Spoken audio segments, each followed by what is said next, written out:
This is First Contact, Stories of the Call Center.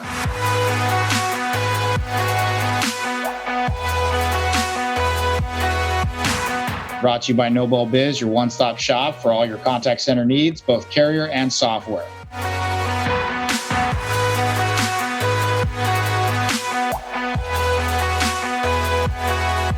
Each show, we talk to industry leaders on how they got their start in the call center industry, because let's be honest, it's not a dream job. To find all our episodes, you can go to our website. That's www.nobelbiz.com. Hit subscribe on our YouTube channel or follow us on Apple Podcasts and Spotify for future episodes.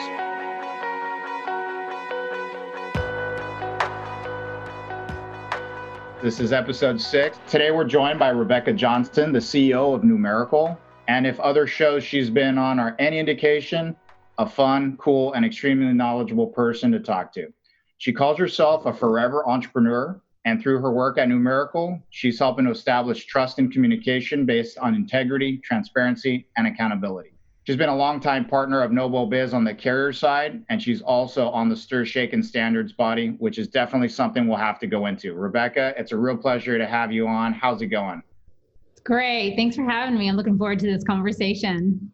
Yeah, well, since this is the first time we're ever talking, we'll have to get to know each other a little better, right? So for those in the audience that may not know you, though, let's really kind of get into the first things here. So you have Forever Entrepreneur up on LinkedIn. You have it around. What does that mean?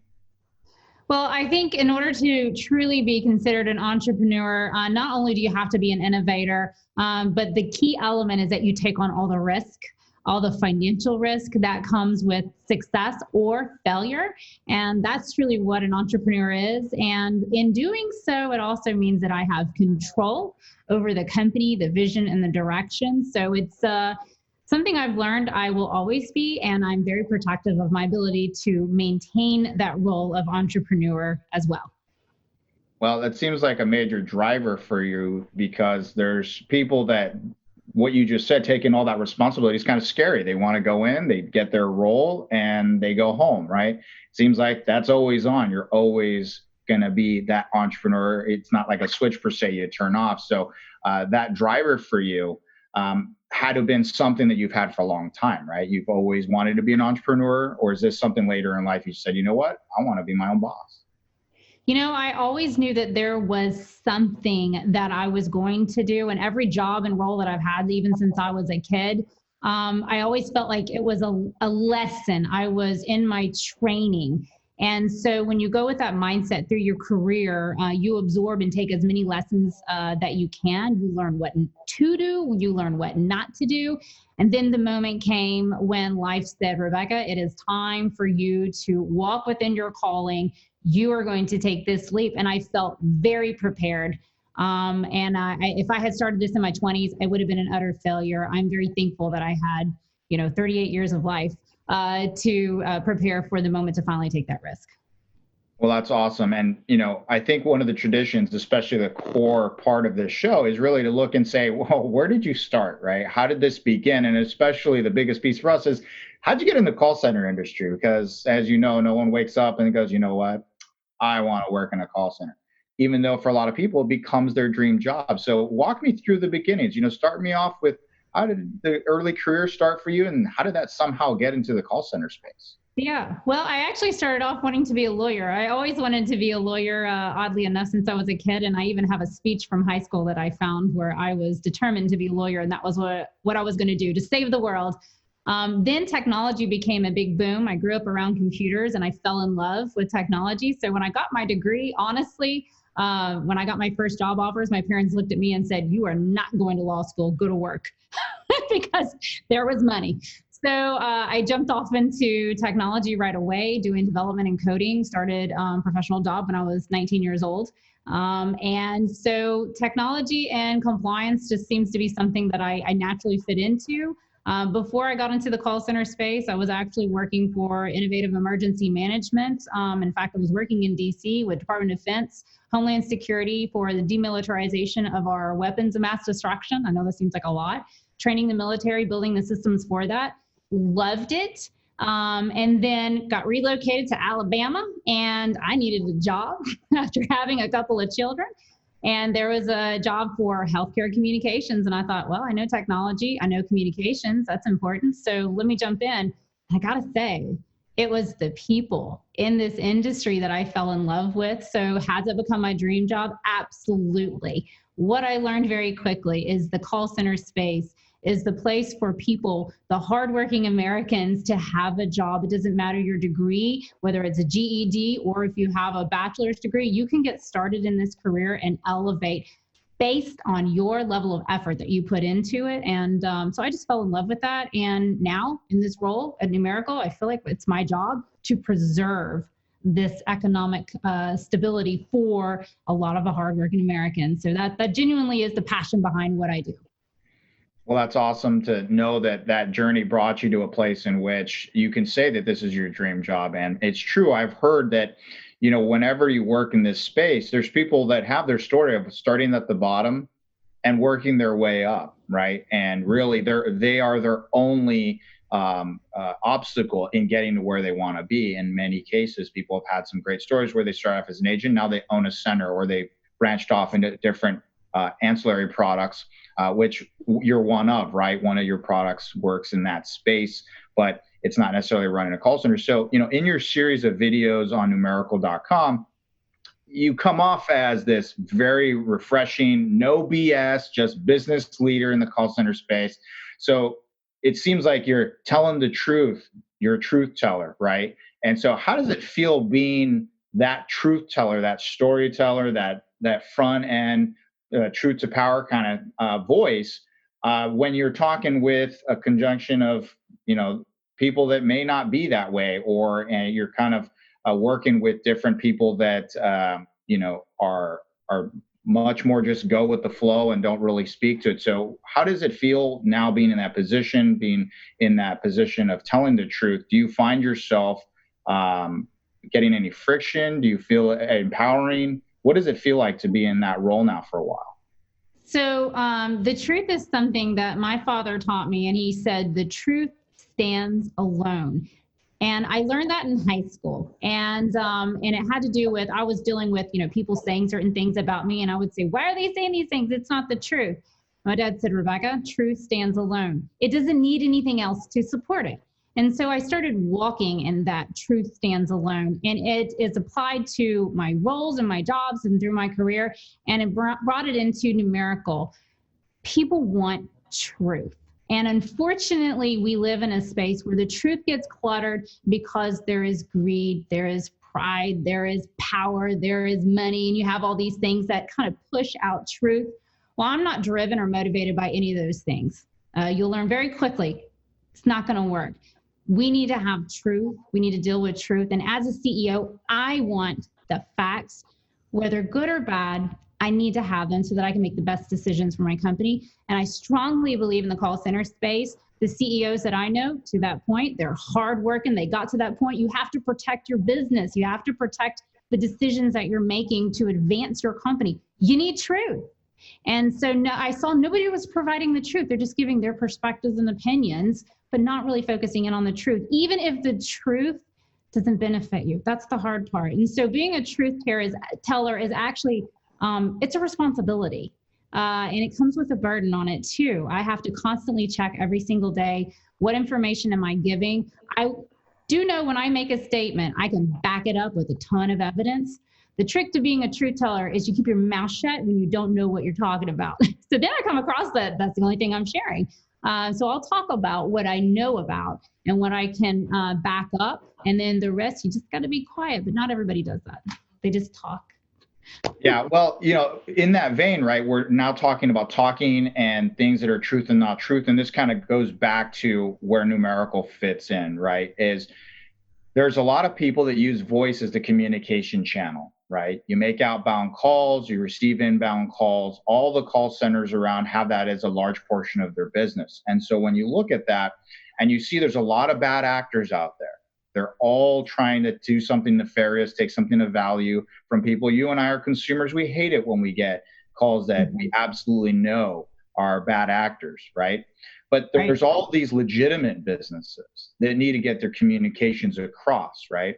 And so you've really been a voice for those companies that are saying, hey, I'm doing the right thing. I'm trying to get my calls across. And they're not necessarily being treated the same way as a good actor would be or would have been in the past. And so you've repeatedly been that voice. So there's these unintended consequences from what the FCC has done to try to address illegal and bad behavior when it comes to robocalls. So among all that, though, even though there's so much agreement, how have you and or Numerical been able to manage getting your point across that, hey, the legitimate businesses are somehow also getting stuck in the middle of what you're trying to address? Yeah. And it really comes back to that theme of the truth. The truth wants to be heard and it wants to be known, and it has to stand up and out from all of the other chaos. So if you think about it from legal callers versus illegal callers, the legal callers want to say, I am who I say I am. Trust me. And that should mean something. That should absolutely mean something and be transferred down to the consumer who has a relationship. So now this truth is coming over into trust, right? The bad actors, they aren't truthful. They're going to hide who they are. And we've seen this in our process. Numerical is the only one that created a know your customer type of vetting service. Because I knew it would shine the spotlight on the bad guys. They do not want to reveal who they are. So fine, you go hide in the dark. You go stay over there. Eventually, one day, you will not get to traverse your calls across the network. I do believe we will get there. But that'd for be a those nice who day. Yeah, it would be a nice day. They're going to find some other method, and then I'll go over there and solve that too.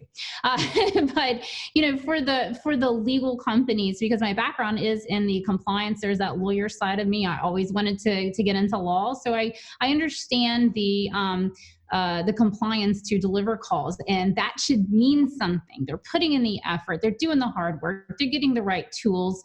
They're getting partners like NobleBiz, where compliance is a part of the solutions that they offer, and that means something. And it should mean something on the terminating side, and should mean something to display to consumers, so that through this truth, that we can get a level of trust back into communications. And I think that's the only way you fight dark with light. That's all that this is right here. So let's kind of go back to all these things don't just come out of nowhere, right? Some group or people decide, hey, this is a good idea. We should implement or allow the following things to happen so that we can protect the consumer, right? And I'm all for protecting the consumer. I also want to do it in a way that protects businesses, which also protect consumers, right? Because the consumer doesn't get valuable communication, they're actually being harmed as well. So all the people that are participating in making the rules, do you think they took into account the people who were making the calls and the people that actually are doing the right thing? Or was this all just a, hey, this sounds like a good idea, let's just do it and hope for the best? Yeah, so I was a part of the FCC's Robocalls strike force under Chairman Wheeler at the time at the FCC. And the spirit of it, absolutely, I can get behind with regards to stopping the bad actors. And I think the complaints and the cry for help from consumers was so much that, like with your child, you're going to quickly just give them whatever it is that they want. Here's your lollipop, right? Okay, just be quiet and go on. We had to solve a problem. We had to subdue the complaints and get this covered. The problem is that the tactic and approach that was taken, because patience wasn't necessarily a part of the process on how to solve the problem. It was just quick. Let's get a quick fix, solve the problem. We threw a net out. We caught the bad guys while we also caught the good guys. And that I felt like was my responsibility in this space. I genuinely believe that this is a calling. I was put on the FCC's Robocall strike force, and I had a unique vision and perspective into what we were doing. So I raised the flag, and then it was like, be quiet. We just have to do this thing. So I was sitting on the sidelines, ready for the phone call to say, wow, everything you said was going to happen. Yeah, it's happening and we need help. And so I have to give credit to the major carriers. I have to give credit to the FCC, the FTC, the Department of Justice. There's a lot of players involved, and they recognize and acknowledge very quickly once they started to see, we've got some unintended consequences and we need to solve for that. And so that's why we are where we are today with regards to the call blocking and labeling registration service. That was my idea and invention that created a path forward. Others are picking up on it and using it as well, which is great. We have a greater span of what we're covering here to protect. And then the next level that we're going to is stir shaken. So that's why you'll see, and I know we're going to get to that, but the enterprise, so that's a concept that I brought into the standards group because there was a need of that vision and that view of what's the impact on the enterprise when we deploy a trust model. So we're just elevating that truth over into the trust model so that it can be transferred from origination to termination. I'm hopeful, I'm optimistic, but it's a lot of work. It is a lot of work. So obviously you were on a magnificent piece right there. Just now let's convert off of how everybody really did a great job in saying that, hey, there's unintended consequences and there's something that should be done. So how do we springboard that with your work with the strike force, the FCC, with all the work that you did in your past? And now we're starting to go, okay, so numerical. What is numerical? What does numerical do? And what is its purpose? Because it sounds like we've touched a little bit upon it, but love to hear what's going on there. Yeah, so it's just a natural progression from that foundation of truth and I am who I say I am. Treat me with a certain level of trust to the subscribers. Stir Shaken just becomes the avenue, the highway, the byway, whatever you want to call it, through which that trust can transfer. And that's a beautiful thing that we are implementing on the communication side for voice channel. It's a heavy lift for the carriers. It's a heavy ask for them to implement and upgrade their infrastructure to support the delivery of trust from origination to termination. But the reason why we get trust is because everybody's identified from beginning to end.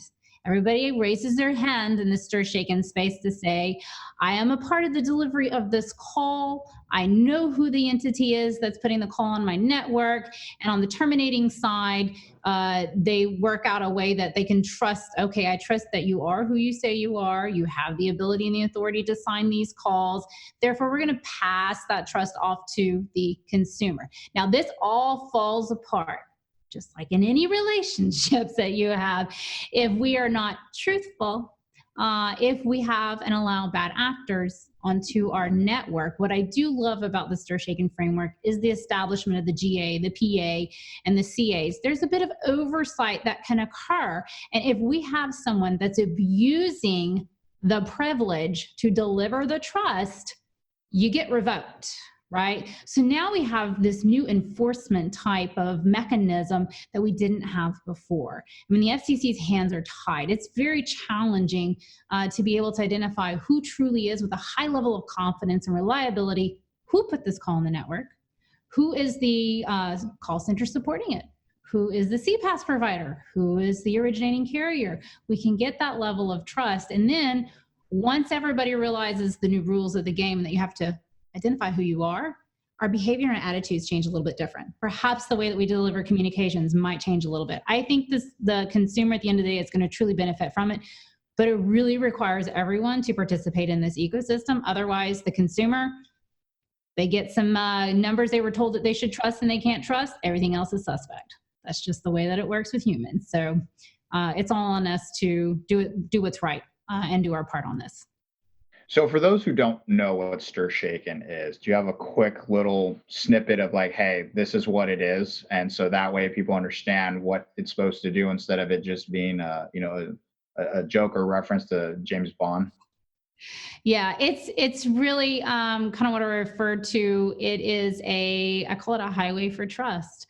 Right now, anonymity is the bad guy's friend in the voice network. So we're going to remove anonymity with Stir Shaken, and it is a set of standards, protocols, best practices, how the voice channel can operate in a trust model. And it is really complex. It's not just here's a list of things to check off. It requires technology to be upgraded to an IP infrastructure for data packets, right? To be able to be delivered across. It requires new policies for the originating service provider to implement. It requires new technologies for authentication services and verification services. It's an entire infrastructure on how to just simply deliver trust across a network. And so we're literally re-engineering something that's been around for a very long time to remove anonymity. And that to me is the biggest challenge of what StirShaken does. It challenges that. It requires the carriers to have to create this infrastructure. So that's why it's going to take a while. It's not something very quick, but don't have to worry about the technical aspects. It's just an avenue to deliver trust. The information we put on this little highway has to be trustworthy too. So to kind of digest that and put it into an extremely simple form, really it's the trust we're talking about is the phone number, right? Yes. And so when consumers reach a call on their device, they can trust that that phone number does or does not come from who owns or has permission to use that phone number. So the idea of spoofing or illegally spoofing a number you don't own or don't have permission to use will be easier to potentially differentiate when you get a phone call. And ultimately, it gives a mechanism for the bad actors could be traced back to. So there's a path that goes back to the bad actors. And so where does Numerical fit in on this whole StirShaken piece? What is it that you do in relation to it? Are you just part of the education side? I know you do work with the StirShaken standards body, the IPN&I task force, but any other pieces around there? So there's an interesting element. I mentioned originating and terminating side. Numerical fits in on the originating side because we're making our way all the way down to who's the entity behind the call. And so we have a know your customer process. That's our Numera cert.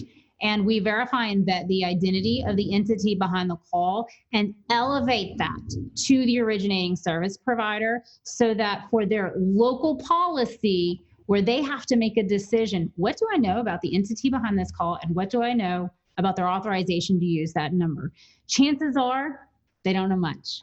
So I want to be an entry point for trust to fit into the StirShaken model. Without Numerical, I think the StirShaken framework is not as powerful as we would hoped it would have been. But that's how I see our role. And we are very active in working on that to support our clients on the enterprise side, that once you've been verified, which all of our clients have already gone through, that means something, that integrates into the StirShaken framework, elevate it to the originating service provider, and transfer that trust. So in other words, StirShaken truly is a framework that companies like Numerical are building on top of, right? Yes. So there's this path that's there, and now that there's this foundation, you're building on top of that to add what we call in today's podcast is trust, right? You're adding that trust layer on top of this framework so that your enterprise customers that are originating these calls have a little bit of visibility into that these calls, these people are legitimate. How many times does a call have to drop? How many times do customers have to complain about noise? With Nobel Biz Omni Plus, your work from home concerns are a thing of the past. Why worry about noise during calls when you can just send a text? WhatsApp traffic tripled during the pandemic, so why aren't you on there? Nobel Biz Omni Plus offers a seamless experience custom tailored for the at-home call center. With all the social media integrations, plus the traditional ones like voice, email, video, SMS in a single platform. Go to nobelbiz.com to find out more. What happens if an agent can't take calls because they have little ones? Simple. You can just reassign that agent to handle only text-based conversations. Omni Plus allows you to do that. So once again, go to nobelbiz.com to check it out. That's nobelbiz.com to get a free license for 6 months.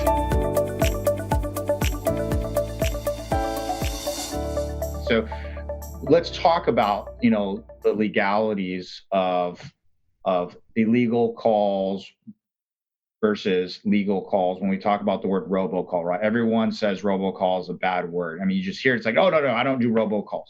But when you go back to it and you look at robocalls, there's a lot of calls that fall into the bucket of robocalls, a lot that we actually rely on. So can you give us some insight into your understanding of, hey, what are these legal robocalls that somehow everyone feels doesn't exist, that are very important? Yeah, here's what's interesting is we try to use technology such as stir shaken, and you'll hear statements that, oh, this will eliminate illegal robocalls. I'm sorry. That is so far from the truth. The reality is that the legality of the call is determined outside of this framework. You have to look at the FCC's TCPA, the FTC's TSR, and then let's throw in some rules from the CFPB. Let's throw in some state rules on top of that. And legal calls is all about the consent. There are some other elements that are associated with it, but mostly it comes down to consent to deliver the call. That is something that carriers don't have visibility into. That is something stir, shake, and solution providers don't have visibility into. So that's really what determines that a call is legal or illegal, is about that consent. So I still think that we're falling short with regards to stir shaken on the ability to distinguish between legal or illegal. I can be a legal entity and I can have a set of numbers to call, and I could blast everybody and I could look like I'm legit, but if I don't have consent, that's an illegal call. And that's still a challenge to get that type of information into this trust framework. And to your point on some of these calls, I think consumers, when I look at the messages that or the complaints that are delivered, they're not aware that maybe they signed up for or provided consent. So this entity who's delivering the call could very well believe, well, we have consent, this is legal, but the consumer doesn't feel like it was a legal call because they don't recall providing that consent. So a lot of things get caught up in that space. It's more difficult to determine those, but what we can all agree upon are the IRS scam calls, the social security number calls.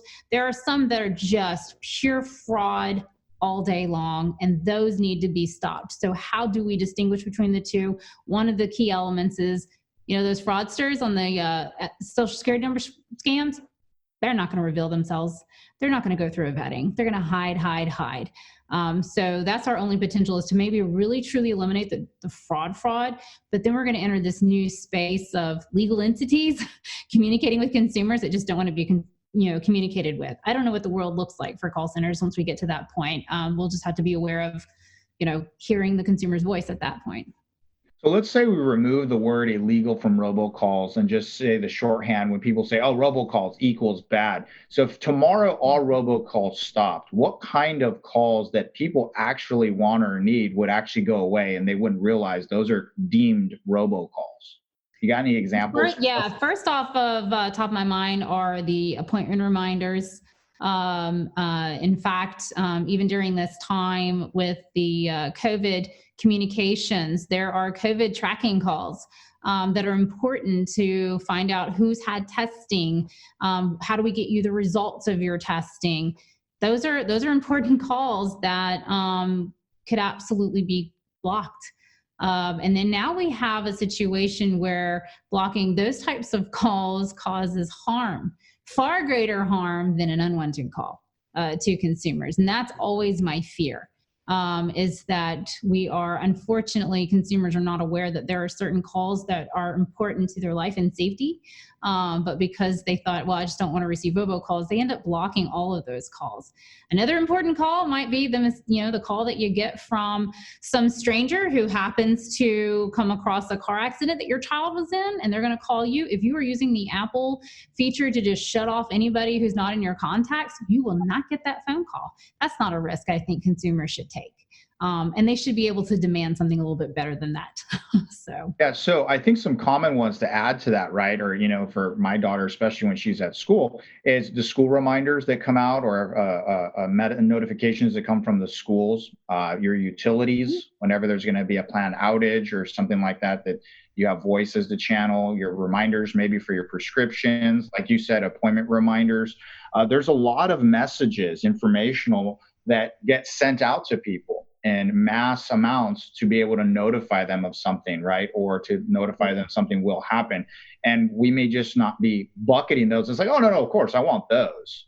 But those are the ones that it's not easy, like you said, to differentiate the bad actor, good actor, because they don't know who's actually making those calls, and they can't trust who is the entity that actually is making calls with those numbers. So hopefully, with the work you're doing and in conjunction with the frameworks with Stir Shaken, the idea is to allow call originators to have more trust associated to their calls, right? So when we look at that, I know there are some specific things that happen in this space when we talk about legal versus illegal robocalls, and I think that's the challenge, right? It's very difficult to define what's legal and what's not legal through these in particular frameworks, and I think you stated that well. So let's kind of move from that piece of it, and let's kind of move on to, around, you had mentioned the pandemic and COVID-19, and we've seen that there's a lot of scams, right? According to a recent report, there's over 52,000 Americans that have fallen for various types of COVID-19 scams. So from your side, protecting the legitimate callers and, of course, the consumers, do you think that number is low or high? Do you see from your end that that's actually a major issue that's going on right now, and that we'll continue to see it during this time? Unfortunately, when it comes to bad actors, they're always looking for opportunities to attack their victims when they're weakest. That's how they work. That's how they operate. And so I definitely do believe that there is a rise, and we've seen it from the FCC. They're definitely tracking it. The Traceback Group is doing a good job of staying on top of what are the scams that are going on that are COVID related, which unfortunately compounds the challenge for the truly important COVID calls. So Numerical's role in this to protect the good ones versus the bad ones. We established the critical calls registry. We were the first. It only took us a couple of days. That's what happens when you're an entrepreneur. You can very quickly turn out innovation without any challenges. And so we immediately connected with our partners, with the carriers, let them know that we were doing this to protect the truly important COVID calls, because yes, there were states, there were hospitals, there were police, their calls were being labeled fraud and spam. Not surprising. And so panic was setting in for these groups that were trying to deliver important messages during this time. But it's unfortunate that anytime there is fear, uncertainty, and doubt, the scammers are going to exploit it. And so we just had to be still individually be responsible, aware of who we're talking to, and feel free to question whoever is on the other line. And get information from them before you exchange or provide personal information. Well, that's really important advice, because it's really unfortunate that exploiting people when they're most vulnerable. You can think of everything from whenever there's massive hurricanes or any type of disasters. There's always going to be people saying, "Hey, we're collecting money to help people in this space. We're trying to get you something, to get you services." Obviously, right now with COVID-19, that's another piece. You have even people talking about right now that people are exploiting the Black Lives Matter movement. There's a lot of things right now that where there is passion, where there is pain, where there is concern, where there's money to be made, these bad actors go in there. So outside of some of the things you put in place, do you have any recommendations or specific things that a call originator could do to help protect their legitimate, important communication when they know they're going through a sea of a lot of bad actors that are exploiting such terrible things that are going on? Especially for those in the survey and charity organizations that have been operating before all of this. The only thing and the most important thing that you can do right now is to register your numbers, go through a verification and vetting service, such as the one that Numerical has. And that's your way of saying, I am who I say I am. These are legitimate calls. I do have consent. And that information gets distributed down to the carriers and app providers who are making decisions. And it allows them to do a separation. You're trying to filter the good from the bad. And if you can provide more information to them that I am the good guy, then they know what it looks like. They understand the traffic and the patterns versus the bad guys. And hopefully we really are dependent upon the terminating providers to then present that information to the subscriber. Numerical does not control, nor do we want to control, what the terminating providers and app providers present to subscribers, but consumers can demand to have certain information presented to them. If you can't get enough of Christian's voice and want more of that awesome mellow tone, go to nobelbiz.com and click on webinars. How have these challenging times impacted you? Is remote work difficult for your call center? How can you make sure your agents are actually working? We have the answers to these questions, plus actionable tips on how to get your contact center up to speed. Once again, go to nobelbiz.com/webinar-series to find all our recordings. That's nobelbiz.com and click on the webinars button.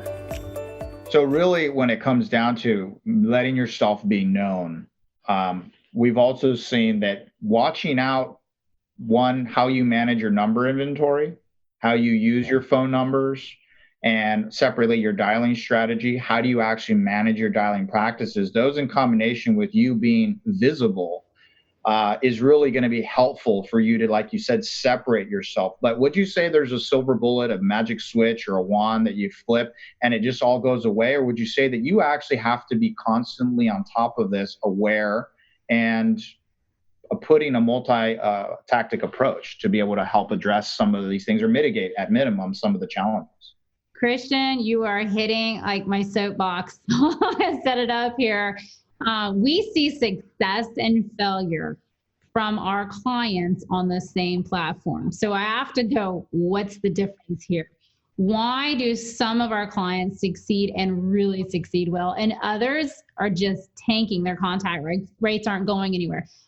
It's all about their strategy, what you mentioned. It is a combination of number hygiene, who your partners are that provide you numbers, that put your calls on the network. It's all the players involved, how you present yourself to the network, honestly, your behavior on the network, and then ultimately to consumers, because the consumer can file complaints. So it could be maybe your messaging that once the consumer hears doesn't align with what they understood their relationship was with you. So it comes across suspect. Boom, they're going to complain about it. So that might be something that you need to do with your messaging. We've seen that. It could also be the number management. If you're using a TN provider who is sitting there rotating numbers because everybody is rotating numbers, you might be picking up numbers that are hot, meaning they were just used for some other campaign, and whoop, they're coming over here going, sure, yeah, it's a fresh number to you, but it's not fresh to the network. So you inherit the bad behaviors. So you got to have a good partner who also manages the services that they provide. Another element is, constantly swapping out to try to hide behind spam. I'm sorry, the whack-a-mole approach is not going to work for you, and you can scream at me all day long that you want it to. It's not going to do anything. So, there's a lot of emotion around number management, and I think you need to have good partners and good vendors who can offer up additional strategies and the types of calls that you're delivering. Another thing that I hate to say, but it could be a reality, perhaps the type of message that you're delivering across this particular number that you're using, consumers just don't want that message over a call. That's something we need to consider as well, and not force the consumer to use the channel. Let consumers use the channel of choice. Ultimately, you just want to get a message to them that moves them to do something. So be aware of that. Yeah, those are all great points. And I think we've seen with our customers as well is, if you just want to get a brand new number every single hour and just use it, throw it away, use it, throw it away, like as if they're just little like tissues, you're creating part of the problem for yourself. And we've also seen, and I think you've stated before really well, is if you use the same phone number for like 15 different things, or if you're an outsourcer for different clients and you're sharing these numbers across a bunch of different reasons and purposes and complaints, that also causes problems for people. So you really have to be able to align with someone who knows how to align each of these tactics in a way that acts as an aggregate to give you a better position in mitigating some of this pain versus just throwing stuff at it and hoping for the best. Because there are unfortunately a lot of people that do that, that just say, I just want a quick fix and move on. And the reality is, like you said, that's why you see the disparity between performance and non-performance. So that's awesome. I appreciate that insight. And I definitely want to get to this last piece for our audience, because, you know, you have your own videos. You're very convincing, very charismatic. Honestly, some people have asked, so I have to ask it here. Have you ever thought about running for office? Yeah. So, it is an interesting question that I've been getting lately. And I got to say, so this morning I was doing my usual run in DC, and I love to go visit Lincoln. And so I was running along and actually thinking about this question as I'm running through DC. And I think it actually, to me, is telling me maybe where we're at as a country or where we're at as a people. If there's a reason why you look at me and think, why don't you run for office? I would say, well, what is it that you're seeing in me that's lacking in leadership? And what I think people are seeing in me is I have some mercy and grace and very empathetic, but I also fight for justice. And so it's the two combined that we don't see in leadership today. The other element too is the truth. So in order to have a foundation of truth, it means that I have a freedom to speak. There are no consequences for telling the truth for me. And I've learned that in the political space and living in DC, some of them face consequences if they truly were truthful, right? They might lose their role or lose some funding, whatever it may be. So I take that question and I actually reflect back on the individuals who are asking it to me. And I think it just represents perhaps we're missing some mercy and some justice and a good fighter. Who knows? Maybe I'll run for office. I will say that my heart's always been called towards DC. As you can imagine, I was a little girl and I used to convince my friends to come over with cookies and popsicles and put them out on the front lawn. And I would actually give speeches. And this is kindergarten, first grade. Some of them I have recorded on cassette somewhere. And I always felt called to DC. I feel like I'm living that calling right now because now I live here. What the future holds, I don't know. But if we're a country still in the need of some mercy and justice, I'm your girl. Well, to add to that, now let's add, we got the truth teller. We got somebody that doesn't have the fear of speaking their mind. And, if people don't like it, the consequences that you live with, you're totally capable and willing to do so. You don't fear the consequences, which I think where that question comes from. Because there's a lot of people that know in DC, that's not always the case. Have you ever dreamed of perfect calls? Do you ever wonder how much time you'd save? How awesome would it be if you had only uninterrupted calls? Thankfully, these dreams are real. If you're a call center, we can do that for you. The NobleBiz Carrier of Carriers network assures uninterrupted calls through a worldwide series of servers designed for one purpose and one purpose only, to deliver crystal clear quality. But how do we know we're so good? It's because we're a true carrier. We control the quality, the network, and the servers. And we said, let's give it all we've got. Go to noblebiz.com and search for world-class voice under technology.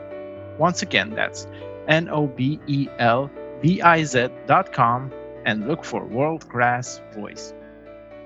Now let's go to something a little bit funner, right? Because this is near and dear to my heart. My understanding is you like hot sauce on your eggs. That's right. Always been that way, or is that kind of someone turned you on to that at some point? That's living most of my life in Louisiana. So, the joke is I like eggs with my hot sauce. I like gumbo with my hot sauce. I like cornbread with my hot sauce. So, yeah, hot sauce just kind of kicks things up. And I feel like when I show up to an event, I'm there to kick things up. So it's just part of my personality. Well, that's good. I'm kind of the opposite, though. I'm more of, can I get some food with my hot sauce? But it's okay. In New Orleans, it's great for all kinds of options of hot sauce. There's literally a store on Bourbon Street that is nothing but hot sauce all the way around. So it's one of my favorites that I visit. Yeah, I'm not always just about the heat. I also really like the flavor. So if it's good flavor, then we're talking. So, we're obviously in a pandemic right now, considering even though my background looks really nice and wonderful and I'm living in paradise, we're all remote, right? Or many of us are. So how's this time been for you, right? How's quarantine been? How has been remote, or you've always been remote? Kind of walk me through a little bit, just how has this pandemic been and how are things going, spending your time during this time? Yeah, so been remote. I've actually been a remote worker for, gosh, almost like 8 years or so. So before I even launched Numerical. So that didn't change. Definitely the presence of children constant in the household was a change. So trying to run a company and also being an educator at the same time was a bit of a challenge. But I saw it's just my personality. I've had so many little disasters happen in my life, and we all have a choice to look at the negative, what we're missing, or look at the positive and what we have. And so, in looking at the positive of what we have, it did create an opportunity for bonding, with the family. We do more activities. My kids actually finally are starting to run and cycle with me. It's been solo for so long, so I'm excited that they're starting to participate in that. We're doing hiking once we finally got to the phases where we could come out. So I think it's just a matter of perspective on how you view your situation. And I'm going to quote, it's not mine. It's this precious girl that I used to babysit for. She's now a grown woman. And I'm going to provide links to it. But she talked about during this time is disruption or an interruption. And if we view this as an interruption, then it's just fear and it's disaster and nothing comes from that.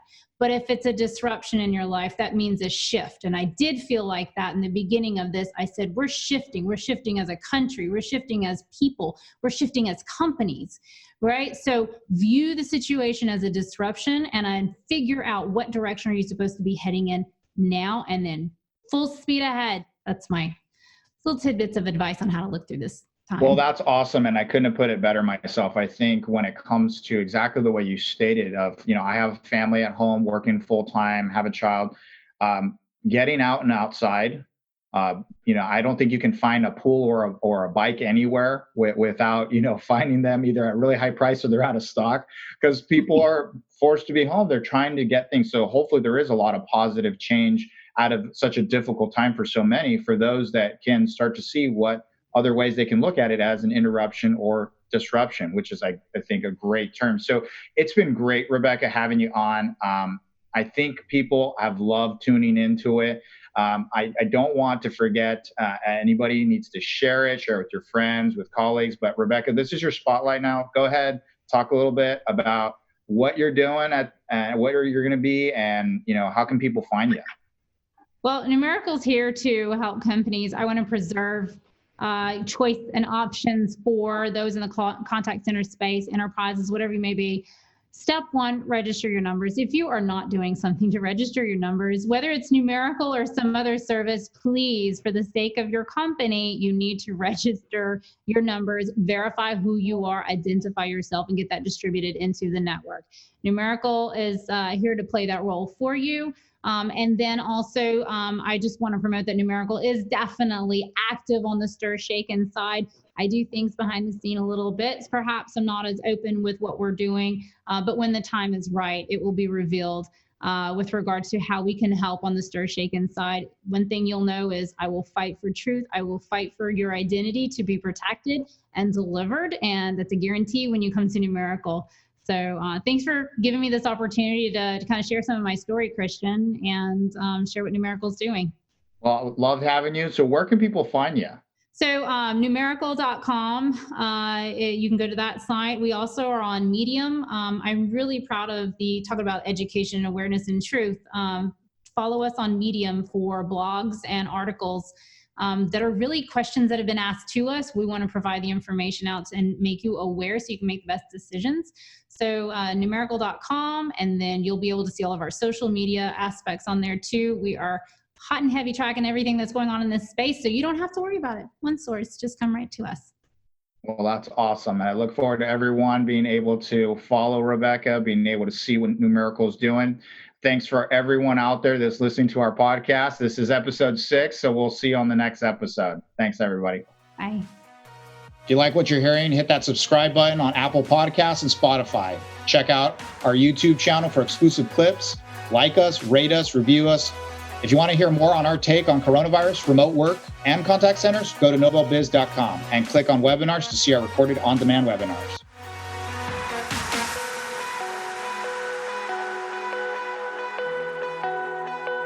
Thanks for listening to First Contact Stories of the Call Center. My name is Christian Montez, and we'll be back soon with our next episode. This podcast has been hosted by me, Christian Montez, produced, written, and edited by Bogdan Minuts, with co-executive producers Steve Biederman, Lauren Chasson, Christian Montez, Joanne Sabo, and Bogdan Minuts.